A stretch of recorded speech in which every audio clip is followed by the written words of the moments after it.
Mungkin kita ngomongin secara politiknya dulu ya. Kan kita ketahui mafia minyak kita tuh udah ketahuan ya siapa, Riza Khalid ya. Nah sekarang kan ini udah jadi buronan nih. Nah berarti kan logikanya gini, sebelumnya gue mau komen lagi. sebelumnya proyek-proyek mungkin pemerintah apa-apa itu kan mungkin biasanya adalah pakai perusahaan yang memang dihandle sama Riza Khalid kan. Nah dengan Riza Khalid ini udah dihempaskan gitu ya, pasti nanti yang proyek-proyek yang biasanya dipegang sama dia akan beralih ke swasta gitu, ke swasta di dalam negeri. Nah harapannya lah emiten-emiten itu yang bisa mendapatkan proyek-proyeknya.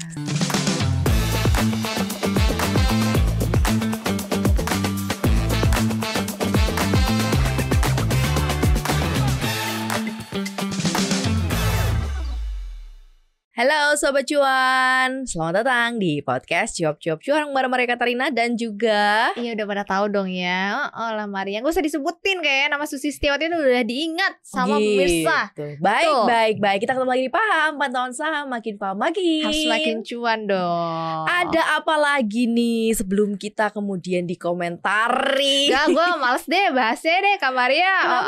Waktu kemarin kita bahas CBRE katanya pom-pom. Padahal kita bahas dari harga 300 loh, tapi masih bisa naik ke 600 kan tuh.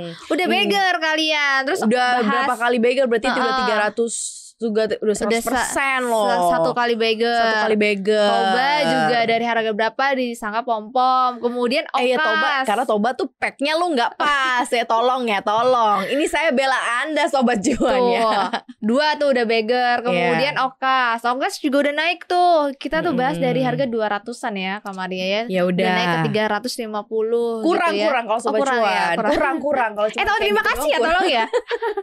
Karena kepengen lagi gitu ya. Karena Sobat Cuan selalu menanti Susi di Paham ya kan, untuk ngebahas sesuatu yang harus ada packnya. Kalau gue tuh nyampein sesuatu, misalnya dunia cocokologi, ada A, B, C, baru ada resultnya. Gue gak suka sesuatu yang tidak ada packnya. Nah sekarang kan kita mau angkat dulu packnya ya Sobat Cuan, mengenai strategi investasi di era transisi energi gitu. Kalau Susi ini kayaknya suka banget sama yang energi bersih. Yang penting jangan energi negatif ya. Iya, dan energi yang negatif itu buang ya.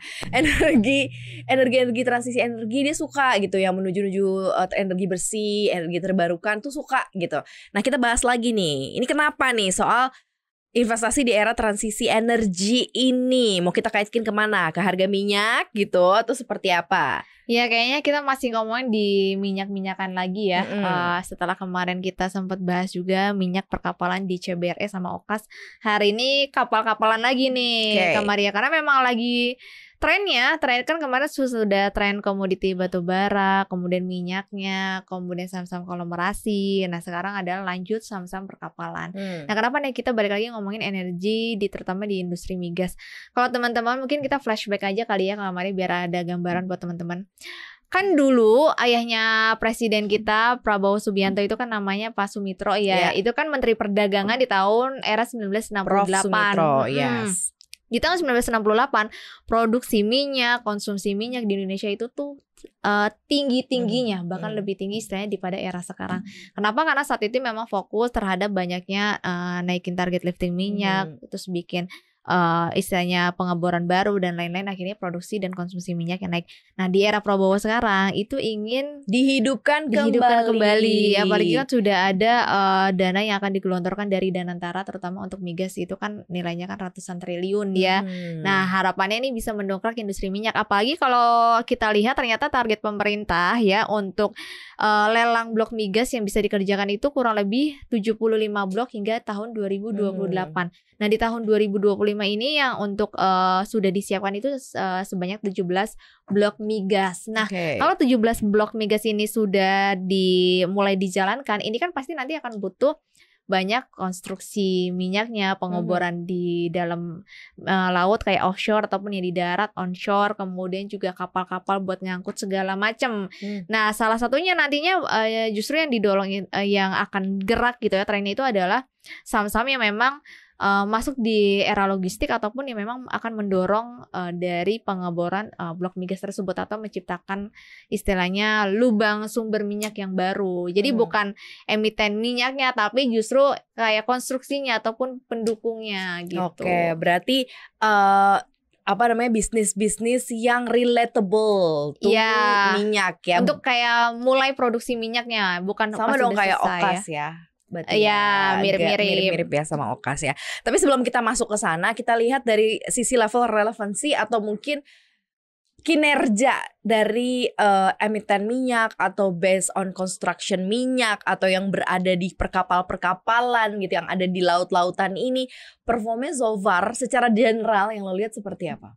Sebenarnya kalau untuk saham minyak itu naiknya nggak signifikan banget, tapi yang naik itu justru kapal-kapalan. Oke. Ya seperti yang udah kita mention tadi ada CBRE, kemudian ada Okas juga itu kan, kemudian ada Humi juga itu udah naik. Nah kita mau ngomongin saudaranya Humi nih hari ini nih Kamaria nih. Nanti dulu. Oh belum ya? Ini udah dicari sih langsung ketahuan. Siapa sih saudaranya Humi?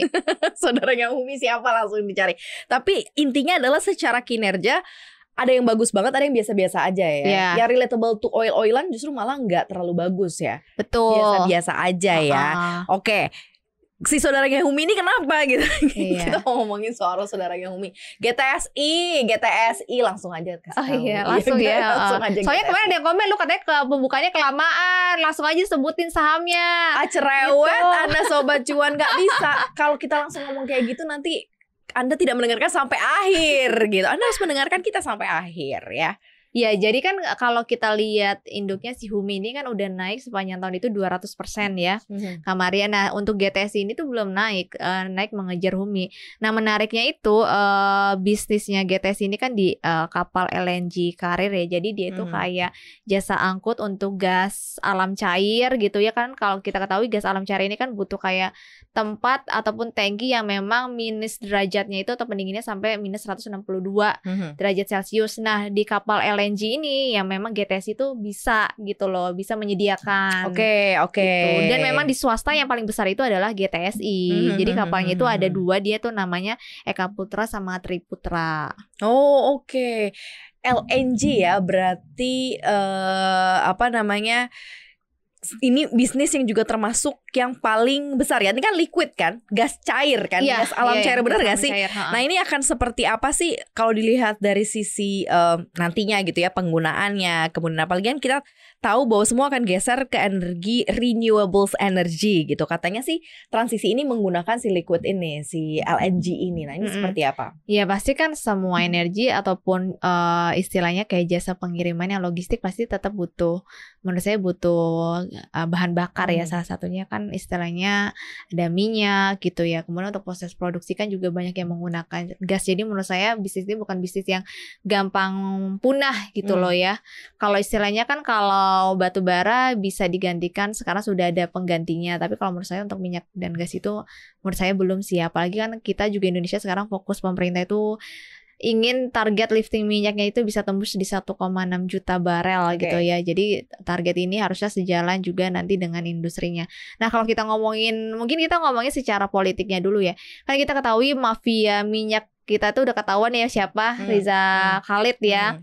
Nah sekarang kan ini udah jadi buronan nih. Nah berarti kan logikanya gini, sebelumnya gue mau komen lagi. sebelumnya proyek-proyek mungkin pemerintah apa-apa itu kan mungkin biasanya adalah pakai perusahaan yang memang dihandle sama Riza Khalid kan. Nah dengan Riza Khalid ini udah dihempaskan gitu ya, pasti nanti yang proyek-proyek yang biasanya dipegang sama dia akan beralih ke swasta gitu, ke swasta di dalam negeri. Nah harapannya lah emiten-emiten itu yang bisa mendapatkan proyek-proyeknya. Salah satunya si GTSI. Yes, karena swasta punya nih si GTSI ini. Apalagi dia memang punya kapal LNG yang paling bagus. Paling bagus. Oke, tadi juga paling besar ya cakupannya ya. Iya, apalagi GTSI dia kalau ya. sekali kontrak itu bisa 5 hingga 20 tahun. Ya, kali kan terbesar, pasti kan ya dominannya ke sana ya. Nah, sejauh mana kemudian performnya? Nah, performnya deh sebelum kemudian sekarang kita lihat tadi kan prospek masa depannya oke kan? Kita dari berbagai angle lah, dari mulai politik, kemudian dari mulai historicalnya gitu ya, sampai kemudian efeknya kita ngomongin soal GTSI. Nah, GTSI sendiri performanya sejauh ini seperti apa? Kalau kita sandingin dengan saudaranya si Humi ya, jadi kan si Humi ini tuh punya kepemilikan itu di GTSI 84%. Jadi Humi ini kayak pengendalinya GTSI. Tapi kalau kita lihat secara margin, GTSI itu jauh lebih bagus daripada Humi. Huminya si pengendalinya itu marginnya cuma 23%, laba bersihnya itu atau net profit marginnya itu cuma 5%. Kalau GTSI marginnya 31%, NPM-nya 24% gitu. Jadi dia lebih bagus daripada si pengendali. Kemudian memang dia satu-satunya emiten yang punya pure bisnisnya itu di LNG atau kapal LNG. Sementara kalau Humi itu dia macam-macam servisnya, tapi kalau yang fokus di LNG carrier itu hanya GTSI aja. Oh, oke. Kalau dari sekarang nih, harga yang sekarang terbentuk dan lo lihat bagaimana planning ke depan untuk perusahaannya, terus kemudian efek dari berbagai macam isu-isu, mungkin bukan isu ya, perencanaan-perencanaan bisnis ke depan ini akan seperti apa Susul lihat? Ya, yang pertama kebutuhan kapal LNG itu sekarang tuh makin meningkat ya dari tahun ke tahun. Nah, kalau teman-teman perhatikan sebenarnya pemerintah itu menyediakan kapal LNG itu untuk yang pengiriman domestik itu cuma tahun ini tuh cuma 86 proyeksinya. Untuk ekspor itu 150, tapi ternyata kurang. Bahkan kemarin yang kapal yang untuk dikirim buat ekspor gitu yang 150 kargo itu justru sebagian dialihkan untuk domestik karena ternyata permintaan domestik itu ada peningkatan kabarnya. Padahal istilahnya blok migas ini belum jalan loh, apalagi kalau blok migasnya nanti sudah mulai memproduksi mencari minyak. Jadi menurut saya harusnya potensial banget, apalagi kalau teman-teman perhatikan di kuartal 2 kemarin labanya juga ada peningkatan yang signifikan. Makanya harga sahamnya juga kalau kita lihat ya sudah lumayan naik, tapi menurut saya masih punya upside yang cukup lumayan. Berapa persen upside yang tadi? Setidaknya harus bisa mengejar Humi. Humi 200% harusnya dia bisa mengejar ke 200%. Melihat dari sisi bobot sebenarnya dia lebih berbobot ya si GTSI ini ya. Sebenarnya sih kalau lebih berbobot sama aja ya kalau menurut saya, cuman harga ya, secara harga sahamnya itu lebih murah GTSI dibandingkan Humi. Apalagi kan 84% itu Humi yang punya. Masa sih Humi nggak mau cuan di GTSI? Si Humi kalau bisa GTSI udah cuan ya kan di Humi kan. Humi udah naik, masa GTSI nggak mau naikin anaknya? Kalau gue sih marah ya kalau nggak dinaikin. Capek deh ya. Tapi kalau ngelihat dari momentum to buy, apakah memang sekarang sudah cukup? Karena kan gini, kalau di market ini kan agak kelihatan pack-nya tuh lagi lari ke MenQ ya. Jadi kayak banking-bankingan ya kan. Iya kan, lagi larinya lagi ke sana kan. Jadi apa yang menjadi statementnya itu bisa jadi bekal juga nih buat para investor. Karena ngaruh nih khususnya ke bank ya kan. Kenapa dibilang pas? Karena gini logikanya ya, sebenarnya bank itu tuh bank BUMN 5 biji itu ya sebenarnya nggak kekurangan likuiditas Kamar ya. Tapi ditambah lagi likuiditasnya kemarin sebelum ditambah itu likuiditasnya itu cuma diendapin di SBN. Ya. Nggak diserap ke masyarakat, kasih ke perusahaan-perusahaan proyek swasta gitu.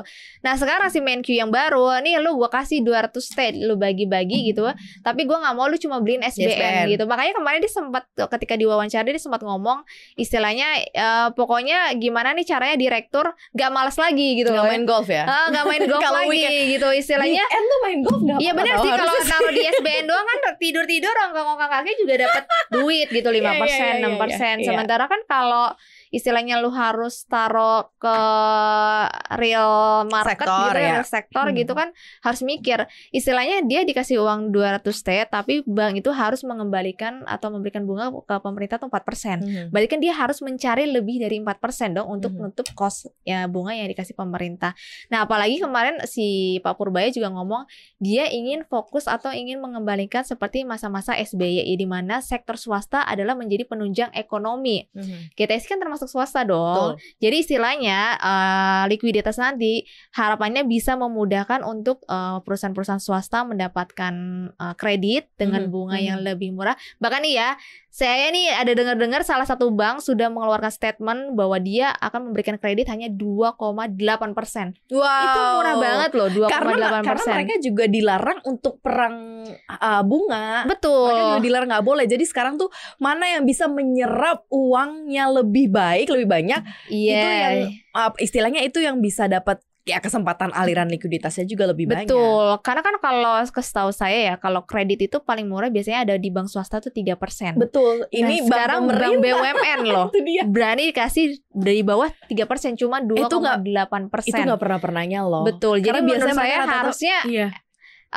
Orang yang pengen ngajuin kredit itu pasti harusnya berbondong-bondong. It's time ya, kayaknya ini Betul. waktunya ya. Jadi Bener. menurut saya sektor swasta harusnya sudah mulai timingnya, sehingga memang emiten-emiten ini pasti akan terdampak sejalan dengan target kenaikan lifting minyak saat ini. Kayaknya nggak cuma lari ke situ doang deh, perkapal-kapalan bisa-bisa. Banyak pasti. Iya, ngaruh banget. Anda mau minjem duit pun bisa. Silakan. Ya lo 2,8% ya kan, more or less kayak 3% lah gitu kan, mungkin Ya rata-rata. lumayan loh, apalagi buat perusahaan yang sekali pinjem nilainya besar gitu. Kapan lagi? Karena biasanya nih setahu gue nih, Yuk pinjam duit ke bank. Himbara Bank rata-rata langsung double digit biasanya ya, karena mereka biasanya langsung ya, karena dari sisi keamanan dan lain sebagainya, maka mereka kasih persentase bunganya lumayan tinggi gitu. Sekarang aja udah di 3%. Ya udah, sekarang udah cicil rumah tuh, kalau yang kepengen cicil rumah pinjam duit buat renovasi rumah atau mungkin ke sektor swasta lainnya ya. Jadi ini memang salah satu metode yang diinginkan juga oleh Menkyu kita yang baru. Iyalah. Ya. Oke, nanti Karena kalau orang biasanya ya, nih kalau sepengalaman saya di dunia bisnis ya, biasanya kalau perusahaan swasta yang pinjem, dia kan istilahnya dia ini project dia sendiri. Masa sih project yang mau bagus gitu? Karena kan kalau project dia bagus di mata investor juga bagus gitu loh, di mata pengguna juga bagus. Sementara kan kalau pemerintah, orang-orang yang kerja pemerintah ya udah yang penting gue dapat gaji, nggak peduli proyeknya kayak gimana, lebih seringnya dikorupsi gitu. Makanya kenapa pemerintah saat ini fokusnya di swasta, karena swasta itu biasanya lebih profitable dan biasanya secara kredit macetnya juga lebih kecil ya, minim resiko gitu dibandingkan dengan BUMN. Seperti yang udah terjadi ya gitu. Karena kan perputaran uang yang terjadi di sektor swasta itu kan side effect-nya banyak ya. Maksudnya untuk bayar gaji karyawan, macem-macem gitu. Dan mereka memang harus profitable karena itu gitu. Karena turunannya beban operasional dan sebagainya. Kalau lari ke pemerintahan kan memang udah gede guarantee kan terkait gaji segala kan udah tertulis dalam APBN ya. Betul. Gitu. Jadi makanya malah sukanya buang-buang anggaran. Sudahlah, ini makin kemana-mana, makin kesini makin kesana deh loh ya kan. Tapi yang jelas seperti itu gambarannya. Jadi kalau ketika nanti Sobat Cuan melihat bahwa kira-kira GTSI cocok gak ya sebagai salah satu porto gue, oke gak ya kalau mau ditambah gitu ya, dicicil beli nih perkapalan gak cuman ini doang loh. Kita udah pernah bahas semua yang berbau perkapalan, konstruksi, laut-lautan segala macam ya. Itu kalau cuan jangan nyalain gue ya. Itu kalau kita bikinin series di Spotify kayaknya ada beberapa deh tuh yang mungkin bisa dengerin satu-satu on the detail. Tapi keputusan balik lagi ke Sobat Cuan. Kini disclaimer on, tidak ada ajakan untuk beli atau mengumpulkan saham-saham tertentu. Kita cuma ngobrol, bukan pom-pom. Oke, Sobat Cuan. Susi terima kasih loh. Udah ya. Makasih ya. Terima kasih Sobat Cuan ya. Jangan lupa dengerin kita di Spotify. Kita juga ada di Instagram @cuap_cuan, dan subscribe YouTube channel kita di Cuap-Cuap Cuan. Pastinya like dan juga subscribe. Thank you banget Maria, Susi. Pamit, bye.